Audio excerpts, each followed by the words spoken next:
లోతుకు వెళ్తే అన్ని ఖనిజాలు దొరుకుతాయి. అది వెలకట్టలేని సంద్రం అండి, హరుని పోలిన హృదయం.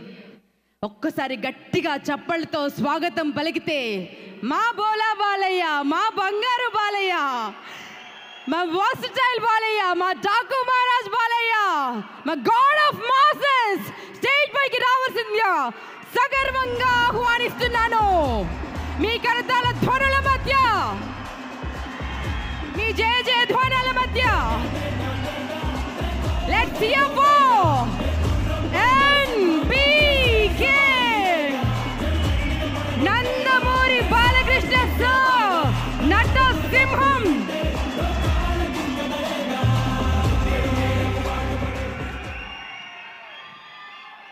The chairman of Basavataragam Indo-American Cancer Hospital and Research Institute.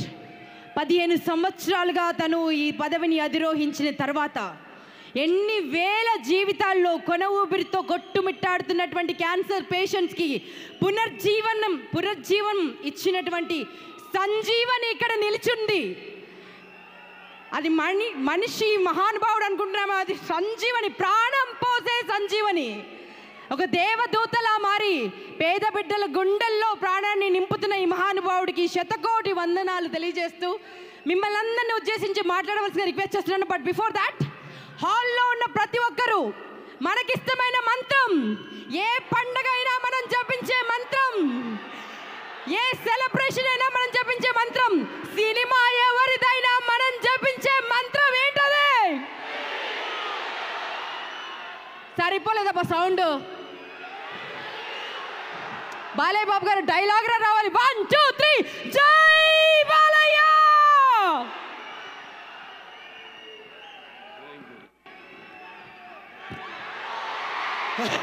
Hello Dallas, ఎలా ఉన్నారు అందరం? ముందుగా మీ అందరికీ నా ఆంగ్ల నూతన సంవత్సర శుభాకాంక్షలు తెలియజేసుకుంటున్నాను. నేలైనింది ఆకాశానికి చిల్లు పడింది అన్నట్టుగా ఉంది. ఇసుకేస్తే రాళ్ళంత జనం అభిమాన గట్టలు తెంచుకొని ఇక్కడికి పిచ్చేసిన సినిమా అభిమానులందరికీ, నా అభిమానులందరికీ, ప్రేక్షక దేవుళ్లకు అందరికీ నా హృదయపూర్వక నమస్కారాలు తెలియజేసుకుంటూ, ముఖ్యంగా ఈరోజు ఈ యొక్క కార్యక్రమానికి ముఖ్య అతిథిగా విచ్చేసిన కేంద్ర మంత్రి వర్యులు గౌరవనీయులైన పెంపసాని చంద్రశేఖరరావు గారికి, అంటే రూరల్ డెవలప్మెంట్ మరియు కమ్యూనికేషన్స్ మంత్రివర్యులు అయిన పెంపసాని చంద్రశేఖరరావు గారికి, అలాగే ఈ యొక్క కార్యక్రమాన్ని స్పాన్సర్ చేసిన అందరూ కూడా ఎన్నో, కేవలం డలాస్ ఇచ్చే కాదు, మరి అటు మిగతా రాష్ట్రాల నుంచి కూడా, అటు ఈస్ట్ వెస్ట్ నార్త్ సౌత్ అన్ని దిక్కుల నుంచి, అమెరికా 4 చెరగల నుంచి ఇక్కడికి విచ్చేసిన నా తెలుగు ప్రజానికానికి, నా అభిమానులందరికీ, కళాభిమానులందరికీ నా హృదయపూర్వక కళాభివందనాలు. సుదూర సాగర తీరాల దాటి ఖండాంతరాలలో తెలుగు భాషా సంస్కృతి దీపికలు వెలిగించి మాతృభూమికి కీర్తి ఆర్జించి పెడుతున్న తెలుగింటి ఆడపడుచులకు, అన్నదమ్ములకు అందరికీ నా హృదయపూర్వక నమస్కారాలు, కళాభివందనాలు. మీ శంసి ప్రభావంతో, సాంకేతిక విజ్ఞానంతో, వైద్యశాస్త్ర నైపుణ్యంతో, వివిధ రంగాలలో మీ యొక్క నిష్ణాతతో మీరు అందిస్తున్న సేవ కేవలం మీకు ఇక్కడ తృప్తినివ్వడమే కాదు, ఇక్కడ ప్రజలకు సేవ చేయడమే కాదు, మీకు అక్కడ ప్రజల్లో కూడా ఎంతో గౌరవపూరితమైన స్థానాన్ని ఆర్జించి పెట్టాయి శాశ్వతంగా. దాంతోపాటు మన దేశ కీర్తిని కూడా ఇమ్మడింపజేశారు మీరంతా. ఈ సందర్భంగా మీ అందరికీ నా కృతజ్ఞతలు తెలియజేసుకుంటూ, ఇక్కడ అమెరికా దేశంలో ఈ యొక్క దేశపు అటు రాజకీయ, ఆర్థిక మరియు సామాజిక రంగాల్లో ఈ దేశానికి మీరు మీ సేవలను అందిస్తూ, అలాగే ఇక్కడ ప్రభుత్వాలకి మీ సహాయ సహకారాలు అందిస్తూ, అలాగే ప్రభుత్వాలు కూడా మీరు అందించే ఈ సహాయకారాలకు స్పందించి వారు కూడా మీ యొక్క బాగోగుల కోసం చేస్తున్న ప్రయత్నాలన్నిటికీ కూడా వారికి కూడా నా కృతజ్ఞతలు తెలియజేసుకుంటూ, అంతేకాకుండా జనని జన్మ భూమిష్ట స్వర్గాదపి గరీయసి అంటే ఇక్కడ మీరు ఎంత సంపాదించినా మళ్ళీ తిరిగి ఇవ్వడం, ఎంత సంపాదించింది కాదు, మనం తిరిగి మన పుట్టిన గడ్డకి, మన పుట్టిన జాతికి, మన పుట్టిన కుటుంబానికి, మన పుట్టిన ఊరికి ఏమి మనం తిరిగి ఆ రుణం తీర్చుకుంటున్నాం. నాన్నగారు ఎప్పుడు ఆయన జీవితాలు ఎప్పుడు రుణశేషం శత్రుశేషం అలాగే అగ్నిశేషం అంటారు, ఉంచకూడదంటారు. అంతేకాకుండా ఆయన మెడ్రాస్లో పెరిగి ఒక నటుడిగా ఎదిగాడు ఆయన. మరి ఆ నీళ్లు తాగి ఆ నీళ్ళతో స్నానం చేసి పెరిగిన ఆయన, ఆ స్థాయికి వచ్చిన ఆయన తిరిగి చెన్నైకి కూడా తిరిగి నీళ్ళు ఇచ్చారంటే నీళ్ళ రుణం కూడా ఉంచుకోలేదు ఎన్టీఆర్. That is NTR. తిరిగి తెలుగు గంగ ద్వారా చెన్నైకి అయితే నగరానికి నీళ్లు లేవో తాగడానికి ఆ నీళ్లను కూడా తిరిగి ఇచ్చిన మహామనిషి నందమూరి తారక రామారావు గారు. అంటే ముందుగా నాకు ధన్యమైన జన్మనిచ్చి నన్ను మీ అందరి గుండెల్లో ఆయన ప్రతిరూపంగా నిలిపినందుకు దైవాంశ సంభూతుడు. అలాగే నాకు ఆయన కేవలం ఒక తండ్రిగానే కాకుండా నా గురువు, దైవం, ఆయన కారణ జన్ముడు, ఆయన విశ్వవిఖ్యాత నట సార్వభౌమ నటరత్న, తెలుగుదేశం పార్టీ వ్యవస్థాపకులు, అలాగే డాక్టర్ పద్మశ్రీ నందమూరి తారక రామారావు గారికి ఆయన ఈ శత జయంతి సందర్భంగా మొన్న మే 28న జరుపుకున్నాము. ఇక్కడ కూడా చాలా మన వాళ్ళందరూ కూడా జరుపుకున్నారు. మొత్తం అమెరికాలో జరుపుకున్నారు మన వాళ్ళంతా. అలాగే మొన్నటికి మొన్న ఆయన మొదటి సినిమా ఆయన మన దేశం విడుదలయ్యి 75 సంవత్సరాలు పూర్తి కావడం. అలాగే నేను ఈ చలనచిత్ర పరిశ్రమలోకి వచ్చి 50 సంవత్సరాలు కావడం ఇది ప్రపంచ రికార్డు. ఇంతవరకు ఎవ్వరూ ప్రపంచంలో 50 సంవత్సరాలు హీరోగా ఎవరు రాణించలేకపోయారు. ఒక 25-30 సంవత్సరాలు చేయడం, తర్వాత రిటైర్ అవ్వడం, లేకపోతే వేరే క్యారెక్టర్ రోల్స్కి వాళ్ళు షిఫ్ట్ అవ్వడం జరిగింది. కానీ ఒక హీరోగా 50 సంవత్సరాల ఘనత నాకు దక్కింది. అది ఆ పుణ్య దంపతులు బిడ్డగానే పుట్టినందుకు అది వాళ్ళ ఒక ఆశీస్సులు, ఆ కళమ్మ తల్లి ఆశీస్సులు, నా ప్రేక్షక దేవుళ్ళ ఆశీస్సులని నేను భావించుకుంటాను. అంటే రామారావు గురించి ఎంత చెప్పినా ఆ సూర్యుడిని వేలుతో చూపించినట్టే అవుతుంది. ఆయన నడుస్తుంటే మరి పౌరాణికాలు ప్రాణం పోసుకున్నాయి, జానపదాలు జావలీలు పాడాయి, సాంఘికాలు సామాజ వర్గమనాలు అయ్యాయి, పద్యం పదునెక్కింది, పాట నాట నిలిచింది. అలాగే కళామ తల్లి కన్నుల పండుగ చేసుకుంది, గడగలలాడింది, గలగల నవ్వింది. మరి కేవలం మన దేశంలోనే కాదు, ప్రపంచంలో ఎక్కడ మనం వెతికి చూసినా, ఎక్కడ మనం గాలించినా కూడా మరి అటువంటి ఒక నటుడు ఎవరైతే నటనలో పరకాయ ప్రవేశం చేసి అడుమడుగులో ఆ పాత్ర నింపుకుని ఎలాగైతే నటనకు జీవం పోశారో ఆయన, అలాగే ప్రతి పాత్రను, అంటే ఒక రాముడు, కృష్ణుడు, దుర్యోధనుడు, లేకపోతే భీముడు, ప్రతి నాయకుడు కానివ్వండి, నాయకుడు కానివ్వండి ఎలా ఉంటారు అంటే ఒక రామారావు గారు ఒక శిల్పాన్ని చెక్కి శిల్పి కూడా ఆయన ముఖ కవళికలు చెక్కవలసిందే తప్ప, అంటే అటువంటి లార్జర్ దెన్ లైఫ్ జీవితం నందమూరి తారక రామారావు గారికి. మరి ఆయన ఆనాడు ప్రతి తెలుగు బిడ్డ, ప్రతి తెలుగు మట్టి గడ్డ కూడా నేను తెలుగు వాడిని అని చాటి చెప్పే ఒక ధైర్యాన్ని, ఒక స్థైర్యాన్ని, ఒక దిగువుని, ఒక ఆత్మవిశ్వాసాన్ని, అలాగే ఒక ఆవేశాన్ని వాళ్ళని బయటికి తీసుకొచ్చి చెప్పే ఒక సత్తా ఇచ్చిన తెలుగు తేజం నందమూరి తారక రామారావు గారు. అలాగే తెలుగుదేశం పార్టీ పెట్టి మరి ఆనాడు ఎంతోమంది ఈ రాజకీయాలకి దూరంగా ఉన్న ఎంతోమందిని, అసలు రాజకీయాలంటే కూడా తెలియని వాళ్ళని, ప్రతి తెలుగు బిడ్డ బొడ్డు కొయ్యక ముందే రాజకీయాలేంటో తెలియజేసిన వాళ్ళలో చైతన్యం రగిల్చిన ఒక మహా నాయకుడు నందమూరి తారక రామారావు గారు. అందుకే నేను అంటూ ఉంటాను, ఎన్టీఆర్ అంటే కేవలం నందమూరి తారక రామారావు గారు కాదు, అంటే నటనాలయం, ఆయన ఇల్లు ఒక నటనాలయం, అందులో ఆయన ఒక నటరాజు నరసింహుడు. టీ అంటే తార మండలంలోని తారక ధ్రువ తారకుడు. ఆర్ అంటే రాజాజు రాజర్షి రాజకీయ రమణీయ గమనీయ గుణధాముడు. అందుకే ఆయన అందరి గుండెల్లో నిండుగా మెండుగా ఉండి నేను ఎప్పుడు మీకు అండగా ఉంటానని చెప్పి తెలుగుదేశాన్ని పార్టీని స్థాపించారు. ఎన్నో విప్లవాత్మకమైన పథకాలను ప్రపంచంలోని ఎవరు ధైర్యం చేయని సాహసించని ఎన్నో విప్లవాత్మకమైన పథకాలను ప్రవేశపెట్టారు.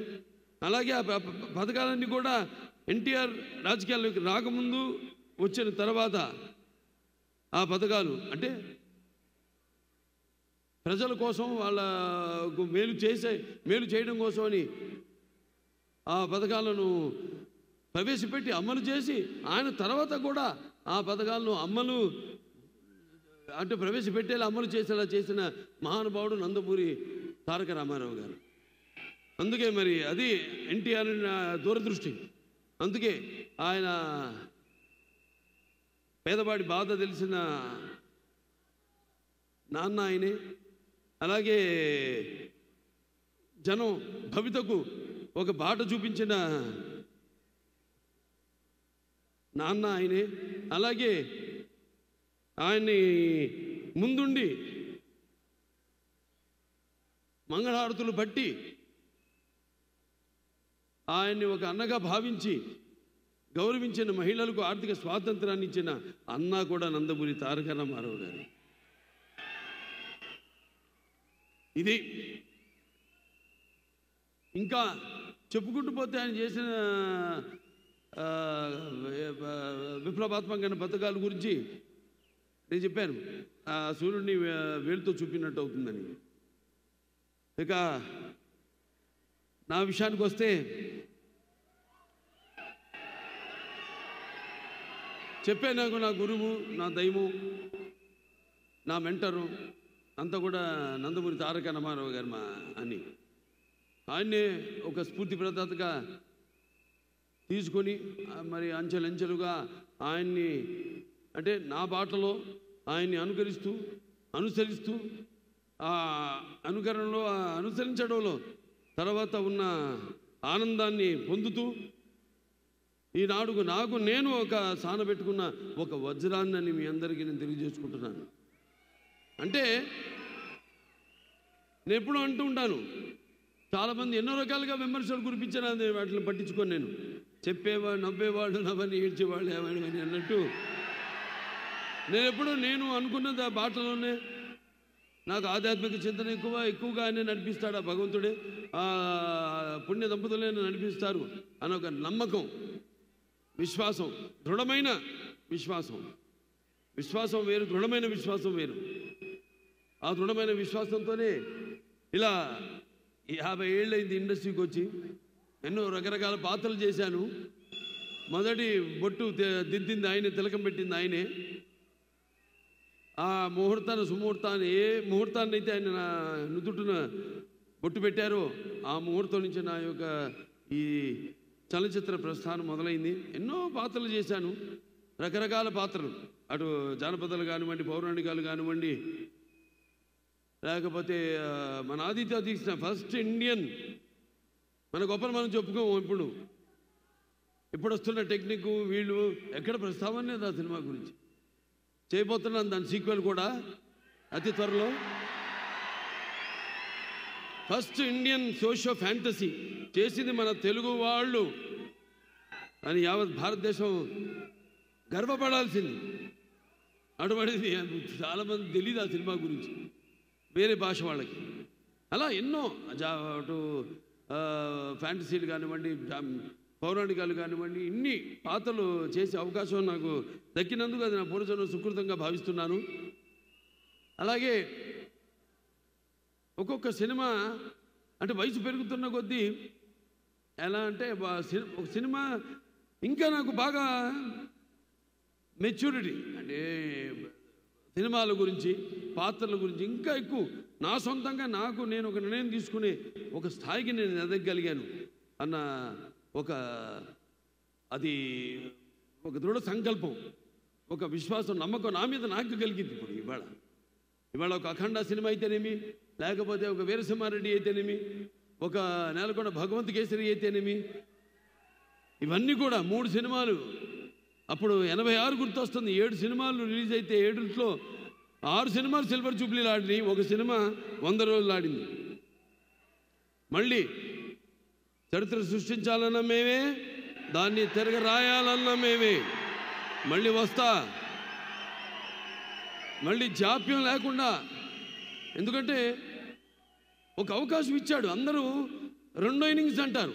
అది ఎప్పుడు ఏదో ఒక రిటైర్ అయిపోయినా కొంచెం దారి మార్చుకుని మళ్ళించుకుని ఏదో క్యారెక్టర్ ఆర్టిస్ట్ గానో లేకపోతే అది కానీ అట్టా కాకుండా ఇవాళ నాకు వచ్చిన ఈ అవకాశం అది నా 2వ ఇన్నింగ్స్గా తీసుకుని ఈ యొక్క 3 సినిమాలు విజయం దొరత మనకు 3 సార్లు మన అక్కడ హిందూపురం ఎమ్మెల్యేగా గెలిచినందుకు నా హిందూపురం ప్రజలందరికీ కూడా నా ధన్యవాదాలు తెలియజేసుకుంటూ ఇక 2వ ఇన్నింగ్స్ ఇక్కడి నుంచి మొదలైందని మీ అందరికీ తెలియజేసుకుంటున్నాను. నా క్యాన్సర్ హాస్పిటల్ ఉంది. నా క్యాన్సర్ హాస్పిటల్లో మా డాక్టర్లు, మా కార్యవర్గ సభ్యులు అయితేనేమి, మాకు బోర్డు మెంబర్స్ అయితేనేమి, లేకపోతే మా డాక్టర్స్ అయితేనేమి, నాన్ మెడికల్, పారామెడికల్, లేకపోతే నర్సింగ్ స్టాఫ్, వాళ్ళందరూ అవిశ్రాంతంగా పడుతున్న శ్రమకి ఫలితమే నా ముందు ఉన్న చైర్మన్స్ అయితేనేమి, నాకు ముందున్న బోర్డు మెంబర్స్ అయితేనేమి, వాళ్ళందరూ నాకు ఇన్స్పిరేషన్గా ఇవాళ ఆసుపత్రిని ఈ స్థాయికి తీసుకురాగలిగానంటే మీ అందరి సహాయ సహకారాలతో. నేను ఇప్పుడు ఇక్కడికి చాలాసార్లు రావడం జరిగింది అమెరికాకి ఫండ్ రైజర్స్కి. మాకు ఇక్కడ అయాకో ఉంది, ఇండియన్ అమెరికన్ క్యాన్సర్ ఆర్గనైజేషను. అలా ఇక్కడికి వచ్చినప్పుడల్లా మేము చేస్తున్న సేవలను గుర్తించి మీరు అందిస్తున్న సహాయ సహకారాలు, అలాగే బ్యాంక్స్ వాళ్ళైతేనేమి, లేకపోతే public and private industry sectors అయితేనేమి, అందరూ దాతలు, మీ అందరి వల్లే ఆ ఆసుపత్రి దినదినాభివృద్ధి చెంది ఏదైతే అత్యాధునికమైన పరికరాలు వీటిని అన్నింటినీ అంటే అప్డేట్ చేసుకుంటూ అందరికీ మేము ఈ సేవలు అందించగలుగుతున్నాం. అది మీ అందరి యొక్క సహాయ సహకారాలు ఉండబట్టే తప్ప లేకపోతే నా వల్ల సాధ్యం కాదు. అది ఒకటి నాన్నగారు పేరు, 2వదేమో అమ్మగారి పేరు. అంటే ఒక పుణ్య దంపతుల బిడ్డగా పుట్టిన ఈ ధన్యమైన జీవితం ఇలాగే మీ అందరి సహాయ సహకారాలతో ఇక ముందుకు ఇలాగే మన యొక్క ఈ యొక్క సత్సంబంధం కొనసాగాలని ఆ దేవుణ్ణి కోరుకుంటూ మరి ఈనాడు డాకు మహారాజ్ అంటే ఒక పాత్ర నుంచి పుట్టింది కథ. ఇప్పుడు చెప్తుంటా చాలా సందర్భాల్లో ఒక పంచపక్ష పరిమాణం వడ్డించిన విస్తరిగా వచ్చారు, ఫుల్లీ లేడ్ ప్లాటర్, లేకపోతే ఒక పాత్రలో ఇచ్చి, లేకపోతే ఒక సన్నివేశంలో నుంచి ఏదో మన జీవితంలో జరిగిన దాంట్లో నుంచి, లేకపోతే ఇంకో సినిమాలు చూసి వేరే భాష సినిమాలు చూసి ఇన్స్పైర్ అయ్యి అందులోంచి ఒక కథ పుట్టుకొస్తుందని. డాకు మహారాజ్ పుట్టింది ఆదిత్య 369 సినిమాలో. నేను శ్రీకృష్ణదేవరాయలు కృష్ణ కుమారుని కాపాడుతాడు బాణంతో ఉరి తీస్తున్నప్పుడు, ఆ పాత్రలోంచి పుట్టిన కథ డాకు మహారాజ్ పాత్ర. ఆ వేషధారణ, వాచకం, ఆంగికం అన్నీ కూడా పుట్టింది ఒక పాత్రలోంచి. ఆ పాత్ర చుట్టూ ముందు కథ పాత్ర అనుకున్నాం ఇలా ఉంటే బాగుంటుందని, ఆ తర్వాత దాని చుట్టూ కథ అల్లడం జరిగింది. కథ కూడా ఇలాంటి కథ కాదు మరి, ఎందుకంటే బాలకృష్ణ సినిమాని కానీ నాకెంతో బాధ్యత ఉంది సమాజం వైపు. సినిమా అంటే నిన్నట్టే ఎన్నో సందర్భాల్లో కళ్ళు మూసుకున్నప్పుడు కలిగేది కలగంటున్నప్పుడు కలిగేది, అలాగే నిద్రపోతున్న సమాజాన్ని మేల్కొల్పేది కళని. అలాంటి నా ఒక ఎన్టీ రామారావు అబ్బాయిగా, అలాగే ఒక ప్రజాప్రతినిధిగా నా భుజస్కంధాలపై ఎంతో బాధ్యత ఉంది. మంచి సినిమాలు ఇవ్వాలి, ఒక మంచి సందేశంతో సినిమా ఇవ్వాలి. ఈ సినిమాలో కూడా సందేశం ఉంది, చాలా మంచి సందేశం. రేపు చూస్తారు మీరే, 12 విడుదల కాబోతుంది. సో ఇలా చేసుకుంటూ ఒక్కొక్క పాత్రని ఎలా ఉంటే బాగుంటుంది ఏంటనేది ఇది ఒక సమిష్టి కృషిగా భావిస్తాను నేను. ఇప్పుడు ఏ సినిమా అయినా సరే ఏ ఒక్కడి వల్ల కాదు సినిమా. సో అలాగే నిర్మాత నాగవంశీ గారికి నా మీద, బాబీ డైరెక్టర్ గారి మీద ఉన్న నమ్మకం, మీ ఇద్దరం కూర్చుని మరి అంతా డిస్కస్ చేసి సబ్జెక్ట్ ఎలా ఉంటే బాగుంటుంది అని ఒక డిజైన్ చేసుకుని సబ్జెక్ట్ని చేసిన సినిమాని రేపు రాబోతున్న మన డాకు మహారాజ్. డాకు మహారాజ్ టైటిలే చాలా, ప్రతి టైటిల్ నాకు ఒక ఛాలెంజ్. సరే ఏం చేద్దాం, టైటిల్ ముందు అనౌన్స్ చేద్దామా అంటే వద్దన్నా, నేనే హ్యాపీ వద్దండి, అది సినిమా టీజర్తో పాటు మనం రిలీజ్ చేద్దాం, అప్పుడే ఆ టైటిల్కి ఫుల్ జస్టిఫికేషన్ చేసిన వాళ్ళు అవుతాం. ముందు జనానికి ఎక్కాలి, టైటిల్ ఎక్కాలంటే నా అభిమానులు ఉన్నారు, వాడే నా ప్రచారకర్తలు. ఏ సినిమా నేను నా ప్రతి అడుగు, ఎందుకంటే నాదొక ఓపెన్ బుక్ అని అందరికీ తెలిసిందే, దాపరికాలు లేవు, ప్రతిదీ తెలుసు. కాబట్టి ముందు మరి భావసరాణి జన్మాంతర సౌహృదాణి అంటారు. పోయిన జన్మలో ఒకరిద్దరితో మనకు తెలిసిన వాళ్ళు ఉంటే ఈ జన్మలో ఏదో కొంత వాళ్ళిద్దరు ఒక 5-6 ఒకళ్ళు పొందొచ్చు. కానీ ఇన్ని లక్షల కోట్ల వేల లక్షల కోట్ల మంది అభిమానులు పొందడం అంటే అది మరి ఏ పూర్వజన్మ సుకృతమో లేకపోతే ఏ జన్మల అనుబంధమో, ఏ విడదీయలేని అనుబంధమో కదా నాకు అనిపిస్తూ ఉంటుంది. సో ముందు వాళ్ళని దృష్టిలో పెట్టుకుంటాను, అలా ఒక కథను తయారు చేసుకోవడం. మరి ఈ సినిమా విషయానికి వస్తే అందరూ అద్భుతంగా, అందరూ అంటే నటీనటులు కానివ్వండి, లేకపోతే తాంత్రిక నిపుణులు కానివ్వండి, అందరూ కూడా చాలా అద్భుతంగా ఎవరెవరు వాళ్ళు ఒక కర్తవ్యాన్ని అప్పచెప్పిన పనిని వాళ్ళు 100కి 100 పాళ్ళు వాటికి న్యాయం చేశారని చూస్తారు రేపు సినిమా స్క్రీన్ మీద. డిఫరెంట్ జానర్ అంటే మన తెలుగువాడు ఏంటనేది కూడా ఈ సినిమాలో ద్వారా తెలియజేయడం జరిగింది. సో అలా చాలా మంచి నిర్మాత మా నాగవంశీ గారు. నా అభిమానుడుగా ఫ్యాన్ కూడా ఇక్కడే డలాస్ వచ్చిపోతుంటాడు ఆయన ఎక్కువగా. ఆయన ఎంతో ఒక మంచి నిర్మాతలు, అందరూ మంచి నిర్మాతలే. కాకపోతే ఇప్పుడు మీకు తెలుసు ప్రతి వాళ్ళు అందరూ పోటీ పడుతున్నారు. ఏది ఎంత కుంచుకుపోయింది, ప్రపంచం అంతా కుంచుకుపోయింది.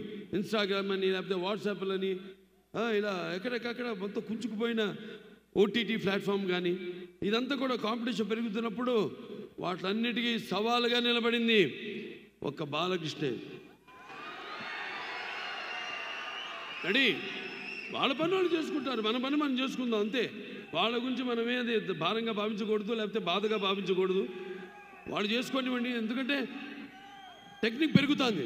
టెక్నిక్ పెరుగుతున్న కొద్దీ మరి వస్తున్న తరం కూడా ఆ టెక్నిక్ని అడాప్ట్ చేసుకుని, ఆర్టిఫిషియల్ ఇంటెలిజెన్స్ ఉంది, ఎంతవరకు వాడుకోవాలి అంతవరకు వాడుకోవాలి. దాన్ని మితిమీది వాడితే అది మన మొగుడే కూర్చుంటుంది. అదే అయింది. ఏదో రోబో ఒక చెత్తను తీసుకెళ్ళి పడేయాల్సిన సందర్భంలో క్రషర్లో మనిషిని ఎత్తిపడేసింది తైవాన్లో.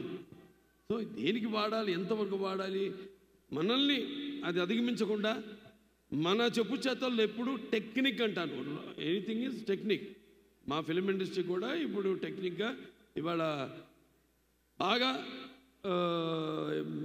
ఎదిగింది ఇండస్ట్రీ. ఇవాళ పాన్ ఇండియా, ఇవాళ మనం అందరికీ పోటీ ఎక్కడ లేదు అసలు తెలుగు సినిమాలకి.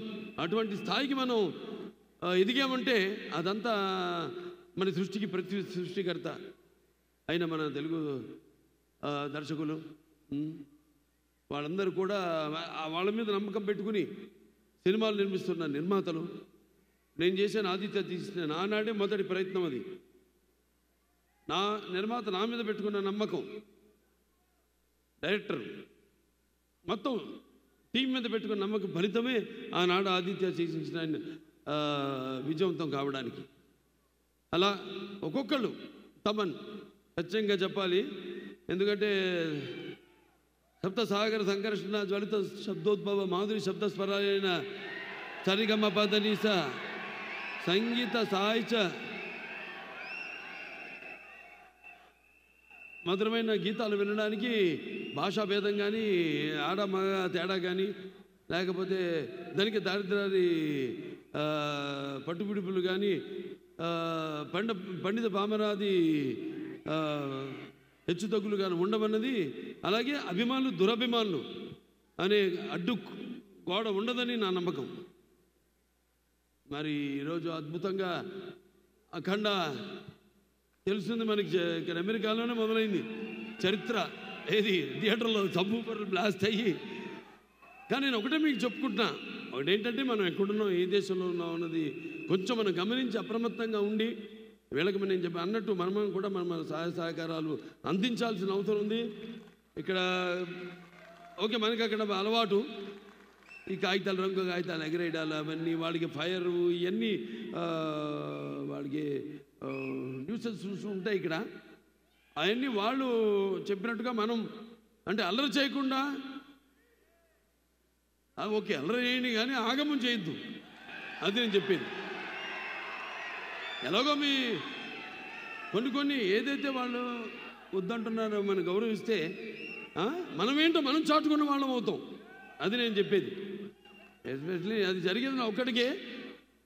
కాబట్టి నా అభిమానులందరికీ నా తరఫు నుంచి ఒక చిన్న విన్నపం ఏంటంటే, మీరు అల్లరి చేయండి, ఓకే అరవండి, కేకలేయండి, దాని గురించి కాదు, ఆగమం చేయదు థియేటర్లో. ఎందుకంటే అది లేనిపోని మన దీన్నే ప్రతిబింబిస్తుంది. ఎందుకంటే ఇక్కడ కొన్ని రూల్స్ ఉంటాయి, ప్రోటోకాల్స్ ఉంటాయి. ఆ ప్రోటోకాల్స్ అన్నీ మనం పాటించాల్సిన అవసరం ఉంది. మరొకసారి మీరందరికీ, అలాగే మా కెమెరామెన్ గురించి కూడా ప్రత్యేకంగా చెప్పుకోవాలి. విజయ్ కన్నన్ అద్భుతంగా చిత్రాన్ని ఆయన లైటింగ్ స్కీమ్లో దాన్ని అంటే డైరెక్టర్ అది ఎలా అంటే గవర్నమెంట్ లాగే ఉంటుంది. ఎలాగైతే మనం అనుకుంటామో ఈ పథకాలని, కానీ ఇంప్లిమెంట్ చేసేది కింద అధికారులు, క్షేత్రస్థాయి వరకు అధికారులు.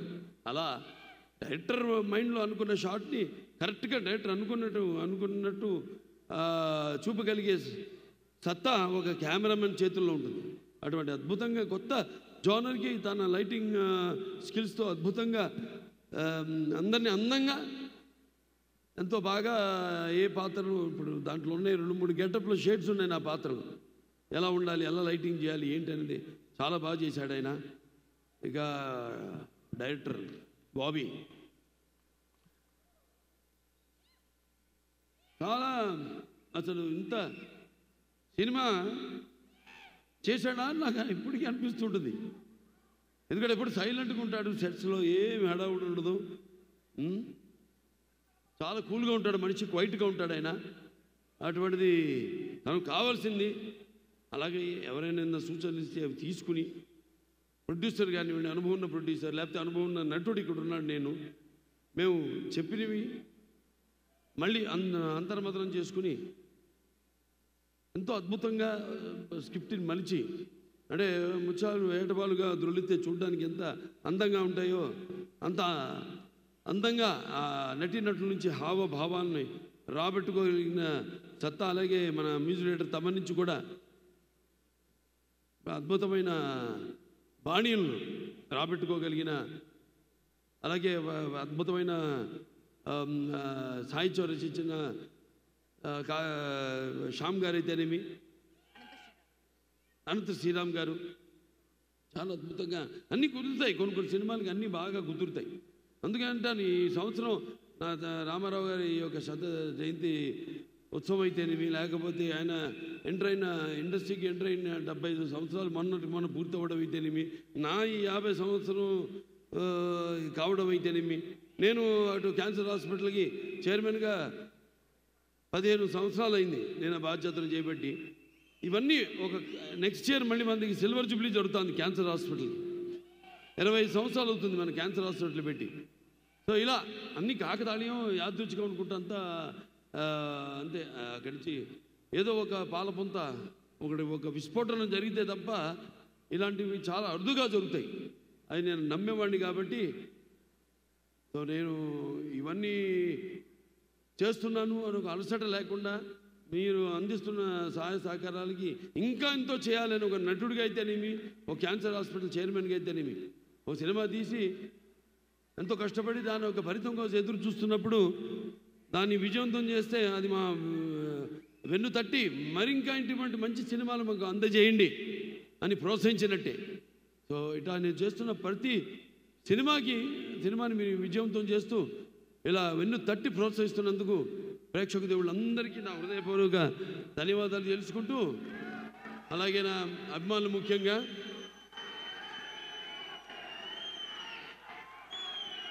మీరందరూ కూడా కేవలం నేనే కాదు, అది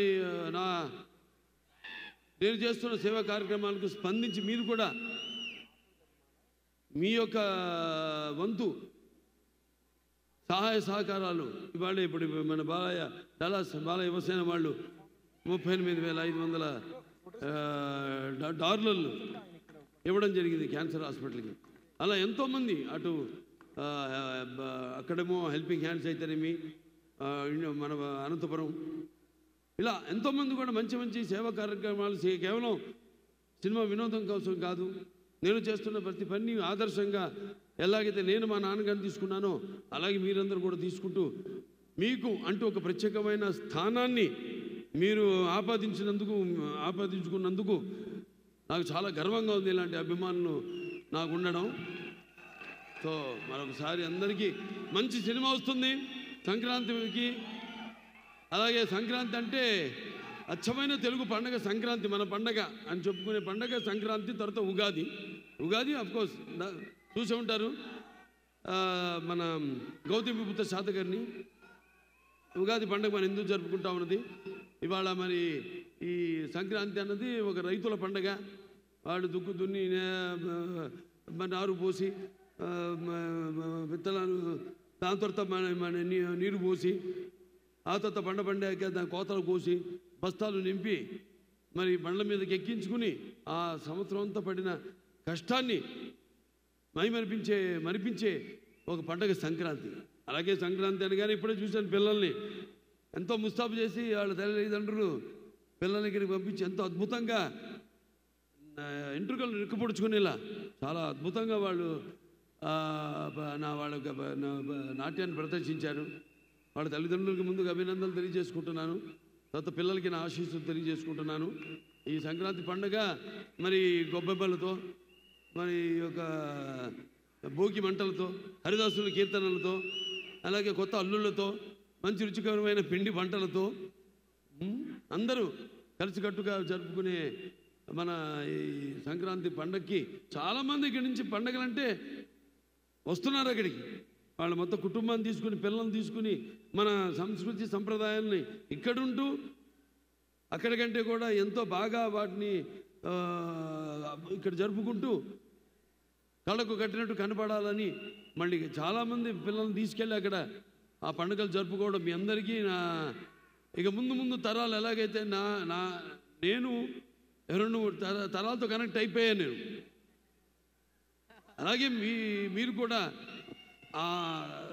ఇది ఒక మన సంప్రదాయాల సంస్కృతిని ఆ తరతరాలకు అందజేస్తున్నందుకు ఇక్కడ ఉన్న వాళ్ళందరికీ కూడా ఆ పిల్లల తల్లిదండ్రులందరికీ నా కృతజ్ఞతలు తెలియజేసుకుంటూ, మరి సినిమా బ్రహ్మాండంగా వచ్చింది చూడండి.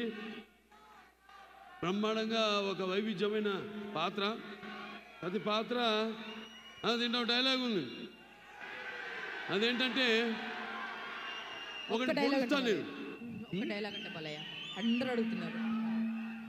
ఒకటి కత్తితో పొడుస్తాడు అంటాడు,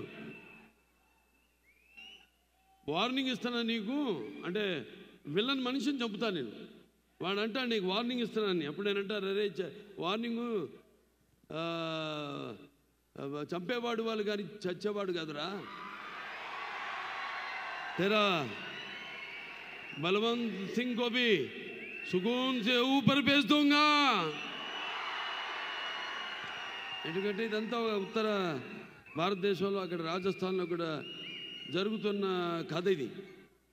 సో దాన్ని మనం అలా హిందీ తెలుగు మేళవించి డైలాగులన్నీ రాయడం జరిగింది. ఎక్కువగా మన తెలుగు మనకి కంఫర్ట్గా ఉండడానికని. సో చిత్రం చాలా బాగుంది, బాగా వచ్చింది. తప్పకుండా మిమ్మల్ని అందరినీ ఏంటి మీరు ఎదురు చూస్తున్నారు, ఏంటి కథ ఏంటి అన్నది మిమ్మల్ని మరొక లోకంలోకి తీసుకెళ్తుంది ఈ సినిమాని తెలియజేసుకుంటూ, మరి చాలా కాలాతీతమైంది. ఎంతో దూరాల నుండి కూడా మీరు ఎంతో వచ్చారు. కేవలం చెప్పాను డల్లాస్ నుంచే కాదు, అటు ఉత్తరం దక్షిణం తూర్పు పడమర నుంచి కూడా అందరు అబ్బాయిలు ఇక్కడికి విచ్చేశారు. అబ్బాయిలే కాదు, అందరూ కూడా తెలుగు వాళ్ళంతా, మన ప్రవాస ఆంధ్రులందరూ కూడా, ప్రవాస తెలంగాణ వాస్తవ్యులు అయితే మీ అందరూ కూడా ఇక్కడ ఇచ్చేశారు. అందరూ కూడా మరొకసారి నేను నా ధన్యవాదాలు తెలియజేసుకుంటూ, మీరందరూ క్షేమంగా మీరు వచ్చిన ఊళ్ళ నుంచి లేకపోతే మీ ఇళ్ళకి వెళ్ళవలసిందిగా మిమ్మల్ని అందరిని కోరుకుంటూ, మరొకసారి మీకు అందరికీ నా సంక్రాంతి శుభాకాంక్షలు తెలియజేసుకుంటూ, ఈ సంక్రాంతి ఆ భగవంతుడు మీకు అష్టైశ్వర్యాలు, సుఖ సంతోషాలు, భోగభాగ్యాలు, కీర్తి ప్రతిష్టలు, శ్రీ సంపదల, ఆయురారోగ్యం, అలాగే సంపూర్ణ ఆయుష్, నవ